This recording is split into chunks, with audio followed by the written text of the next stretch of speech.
What was supposed to be a routine off-season press conference turned into one of the most explosive franchise controversies the Atlanta Falcons have seen in years. The moment the hiring of Kevin Stefanski was officially announced, something shifted in the city, and it shifted fast. Within hours, the polished smiles and corporate confidence of that announcement were buried under a wave of fan outrage that no PR team could have fully anticipated. Social media wasn't just buzzing, it was detonating. Hashtags demanding the reversal of the decision began trending locally. Fan groups organized emergency live streams. Season ticket holders publicly questioned their renewals. Atlanta didn't treat this like a minor disagreement about coaching philosophy or off-season strategy.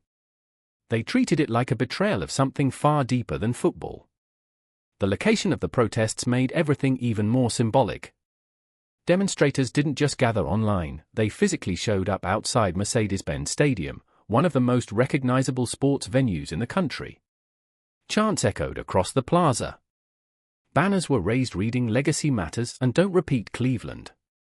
News helicopters circled overhead, and national sports networks cut into their regular programming to cover what was unfolding on the ground.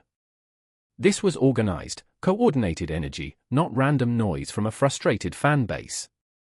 Within just 24 hours of the announcement, organized protest pages had gained tens of thousands of followers, digital petitions were circulating widely, and season ticket holders had begun coordinating public statements. At the absolute center of this storm is Shedeur Sanders. Before entering the NFL spotlight, Shedeur built a resume at Colorado that analysts repeatedly described as statistically elite. High completion percentage.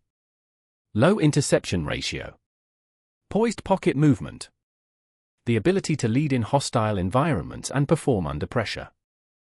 These were not just casual observations, these were consistent evaluations from analysts and scouts who watched him closely throughout his college career. But critics argue that during Stefanski's time with the Cleveland Browns, the relationship between coach and quarterback grew tense. There were reports of limited play-calling freedom, bench decisions that sparked public debate, and narrative shifts that raised questions about leadership and fit between the two. Whether every specific detail of that Cleveland chapter was entirely fair to both parties is a separate conversation, but in professional sports, perception carries enormous weight. Atlanta fans watched that Cleveland chapter closely. And now they're asking a direct question: why bring that dynamic into our house? That question doesn't come from nowhere. It comes from a fan base that has been paying attention and has strong opinions about what this franchise needs to become. To fully understand why this situation escalated beyond a typical coaching controversy, you have to understand what the Sanders name means in Atlanta specifically. This isn't just about one quarterback prospect. It is about legacy in the most direct sense of the word. Deion Sanders was drafted by the Falcons in 1989, and what he did for the franchise's cultural identity went far beyond statistics or wins. He was an event. He was swagger, flash, and confidence without apology. He transformed how Atlanta related to its football team, and the city embraced him completely. The Sanders name carries emotional weight in Atlanta that is generational. So when fans see any tension involving Shedeur Sanders, Deion's son, they do not separate it from that history. They see lineage. They see symbolism. They see what they interpret as unfinished business between a franchise and a family that helped define it. That emotional connection is real, and it is one of the primary reasons this controversy has the intensity it does. A coaching hire in another city might generate debate for a news cycle or two. In Atlanta, with this specific name involved, it became something that the entire league is now watching. Now let's talk about something that NFL ownership understands above all else: money. NFL owners can absorb criticism. They can survive bad press cycles and ride out media storms. What they cannot afford to ignore is genuine revenue risk. And that is exactly what began to emerge in the days following the Stefanski announcement. When longtime season ticket holders began publicly confirming cancellations, the conversation inside the organization changed in a meaningful way. Corporate sponsors reportedly sought clarification on the situation. Local sports bars began debating whether to distance themselves from official watch parties. The Falcons were purchased for roughly $545 million in 2002. Today, the franchise is valued in the billions. That valuation is not built on roster talent alone, it is built on consumer trust, brand equity, and the sustained loyalty of a fan base that keeps buying tickets, merchandise, and sponsorship exposure. Fans in Atlanta understood something critical in this moment: leverage exists. The reaction to the Stefanski hire was not emotional chaos. It was financial pressure applied with a clear purpose. Inside the locker room, the public response from Falcons players has been composed. There have been no dramatic interviews, no viral rants, no public statements creating additional controversy. But in professional sports, silence often signals strategy rather than indifference. Reports suggest that veteran players held private discussions assessing the situation. Young offensive players, particularly those in developmental stages of their careers, were reportedly evaluating what the incoming coaching philosophy would mean for their own futures with the team. Players understand the risk of public criticism. Contracts contain clauses. Visible dissent can carry consequences including fines or reduced roles within a coaching staff's rotation. So instead of loud public statements, what emerged were whispers, private observations, and internal caution. When players begin evaluating leadership before a single preseason snap has been taken, before week 1 even approaches, that is a significant and notable development. It means the instability is not just external, it is being felt inside the building. To fully appreciate why this hit harder in Atlanta than it might have in another market, the cultural context is essential. Atlanta is widely recognized as a cultural capital of Black excellence in America. It is a city with deep historical significance, a thriving business and entertainment community, and a strong identity rooted in that excellence. The majority of NFL players are Black, yet head coaching positions across the league remain disproportionately filled by white coaches.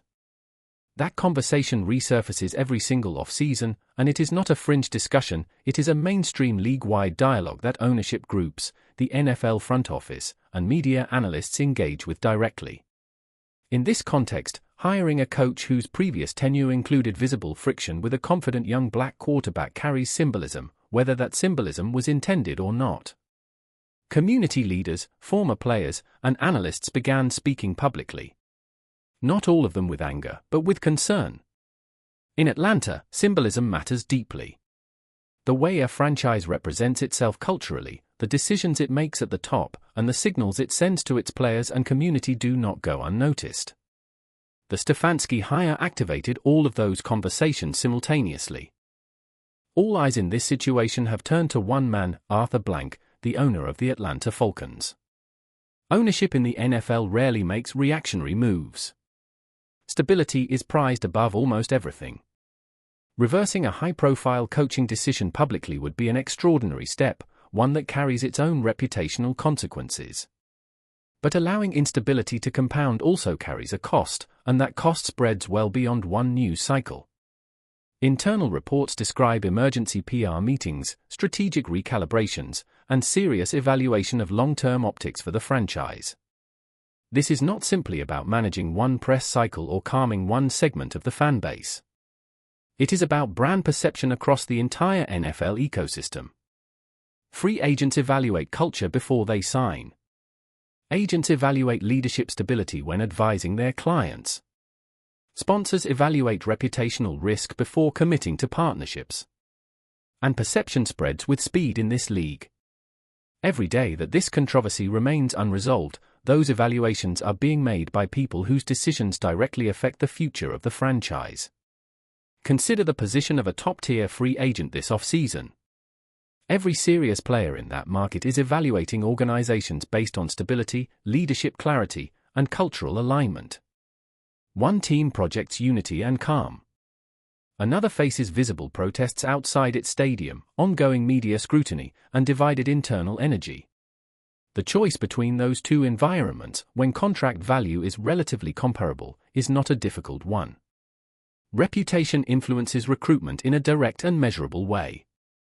Uncertainty discourages investment from the players who have the most options. The Falcons now face a challenge that extends beyond wins and losses on the field.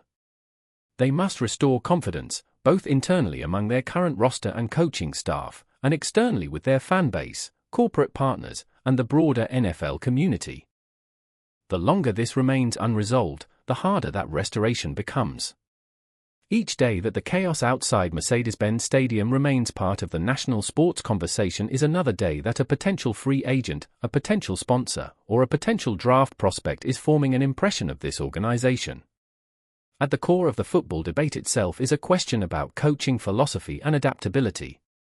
Modern quarterbacks, particularly those entering the league with the kind of statistical polish that Shedeur demonstrated at Colorado, thrive in systems that are flexible and adaptive. Offensive innovation matters in today's NFL. The ability of a coaching staff to adjust its approach based on the personnel it has, rather than forcing players to conform to a rigid predetermined system, has become one of the defining traits of successful modern offenses. Critics of Stefanski argue that his past approach leaned toward rigidity. Supporters counter that his experience brings structure and consistency that a developing team needs. Both arguments have merit, and both will be tested. But Atlanta fans are essentially asking one direct question: will this system evolve, or will players be forced to fit into it? That question will define the entire tenure before it has truly begun. It is the question that cuts through all the noise and gets to the football reality at the center of everything. The Atlanta Falcons are standing at a franchise crossroads with two distinct paths forward. The first option is to double down, project confidence in the decision, maintain the current direction, and trust that the storm will pass as the season approaches and football results begin to speak for themselves. The second option is to adjust messaging, clarify the team's direction publicly, and actively rebuild the trust that has been fractured in the weeks since the announcement. Both paths carry consequences, and neither is without risk. What is clear is that this moment is not fading quietly. Not in this city. Not with this history. Not with the Sanders name at the center of the conversation. Atlanta is not simply reacting to a coaching hire in the way that fans might react to a disappointing draft pick or a trade that didn't work out. Atlanta is protecting an identity, a cultural and emotional identity that the franchise has carried for decades. The Stefanski hire, fairly or unfairly, has been perceived as a threat to that identity. And this city does not take threats to its identity quietly. Every day this situation lingers, the pressure increases rather than decreases. Fans remain mobilized. Sponsors remain watchful. Players remain cautious. Media cycles continue to feed on every new development. In the NFL, instability has a price, and that price compounds with time. The Falcons entered this offseason wanting stability, clarity, and a foundation to build something lasting. Instead, they have ignited one of the most emotionally charged franchise debates in recent memory. The question is no longer whether Atlanta will respond. The question is how, and how quickly. If you believe Atlanta fans are standing on principle and protecting the legacy of this franchise, hit that like button right now and let us know where you stand. This story is developing, and we will be covering every angle, from the Shedeur situation to every major NFL move this offseason. Subscribe to this channel and turn on notifications so you never miss a breakdown. This is the kind of coverage that goes beyond the headlines and gets into what is actually happening inside these organizations. We will be here for every update.